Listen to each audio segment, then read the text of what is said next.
So this is a brief one I want to give. I've been noticing there are a number of videos that seem to be mostly women, TikTok and maybe YouTube. They're going on and they're having meltdowns and venting a lot on TikTok and so on. And they're sharing too much on social media. In some of these cases, I believe that there have been some marriages which have come apart because women said some things about their husbands which they shouldn't have, and they vented out some stuff, said some very reckless words, careless words, and their marriage is destroyed their marriage. So I want to talk about this for a brief time, and please click like and subscribe. There's going to be some other things we're going to have on the channel from time to time which deal with some of these problems. So the question comes about sharing too much, venting all that you're feeling right now, giving that in a kind of a storm of your emotion, what I'm feeling right now. Where did this idea come from about letting it all hang out? Well, I know that my grandmothers, who grew up before World War I, were not like that. They had emotions, they did feel things. They were women, of course, but it was a thing in those days to deal with the way you were feeling, soft spoken, deal with it thoughtfully, and that's the type of women that I knew who grew up in that time. So what happened? It seems around the 1960s.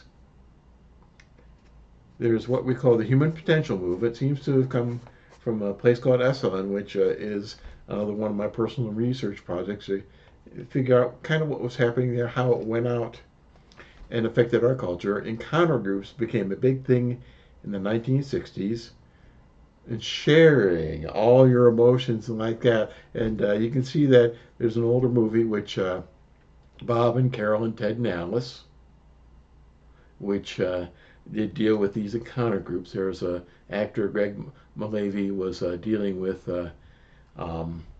Robert Conrad and Natalie Wood's characters in one of these groups, dragging, you're feeling all this stuff out. And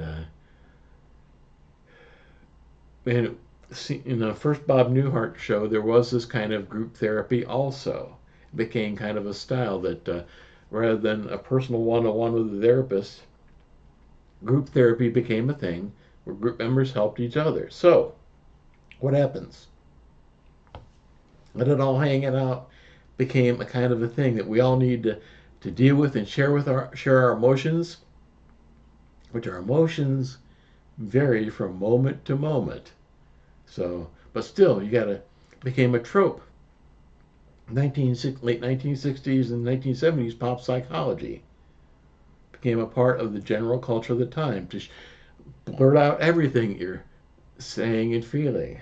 People became very emotionally driven after that time and became little dramas, and the insights, they didn't always have good results. Betrayals, deeply wounding things, sometimes outright fabrications and delusions. People aren't entirely trustworthy in what they say, and they often try to blame others for things which may be their own responsibility. And sometimes people had things yanked out based upon those underlying emotions that everyone had need to be yanked out. But some of the other counselors I know from that time realized that what needed to be yanked out from a person at that time wasn't necessarily something that they thought they were feeling or experiencing, but a true account of what was going on in their lives. And sometimes they found out that what was being blurted out was some sort of self-enhancing, self-covering fabrication, a distraction from what was really going on. And I do know one case where the person who was doing that was covering real and significant cheating on the spouse. So I encourage you to realize that that was pop psychology, that what was being done in that case was being done by therapists in small groups, and there was supposed to be some sort of confidentiality and guidance given to them. And if it came out to be a sort of let it all hang out, share everything you're experiencing and feeling, that can be really destructive. So, what do we do instead? I think that most normal people really need to journal. If you're a believer in Jesus, seek out the scriptures, seek out the Bible, and pray. Seek several people that you can confide in thoughtfully and quietly, and who will keep the confidence. There's going to be times in life which we're going to have disappointment, suffering, and sorrow. But sometimes we may not require, a lot of people who are normally functional may not require in-depth and extensive therapy, may not need to come onto the sharing of everything. And sometimes there can be a lot of carelessness, recklessness, fabrication, embellishment, exaggeration, minimization, and so on, and even a potential for defamation of character, legal fraud, and slander, and if it's written down, libel. So, personal advice, not coming on this as necessarily a counselor or something like that, but avoid using social media for public use, to air your grievances, to air your feelings, to air your experiences. Maybe if you have some Facebook friends, you can give them an idea of what you're going through. Maybe if you need prayer, give that. And again, be careful, because sometimes there are Christians who will twist those for things, sharing praises too.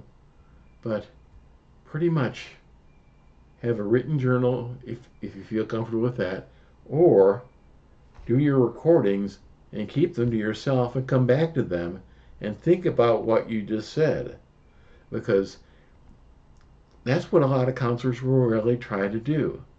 They'll ask you to journal and evaluate what you have put in your journal afterwards. And I've advised that too, and that's where a lot of literature has come to us from people journaling over the years. Um, uh, some of the thoughts and things like that. Again, Marcus Aurelius, his Meditations was his personal journal. So again, avoid social media doing that. If you need to record something for yourself, but avoid putting it out on publicly on social media. You may get some likes, you may get some comments, but the consequences from your personal life could be a lot worse than you really think. It may not be just a case of blurting it out and leaving it there. There may be some really bad personal consequences. And if you're a believer in Jesus, I would like to remind you, you've already been given a perfect counselor. This is John chapter 14, verses 15 through 17. Jesus says, if you love me, you will keep my commandments, and I will ask the Father, and he will give you another helper, the Paraclete. Other translations are the Comforter and the Counselor, a perfect counselor, the third person of the Trinity, to be with you forever, even the Spirit of truth, whom the world cannot receive because it neither sees him nor knows him. You know him, for he dwells with you, will be in you. So I encourage you also, if you're a believer, take Jesus seriously. Ask him first to guide you by the perfect counselor he's already given you for whatever you may need. And you'll find that he's more than capable of helping you deal with what's going on in your life. So that's all I have to say right now. Thank you for your time. Thank you for your attention.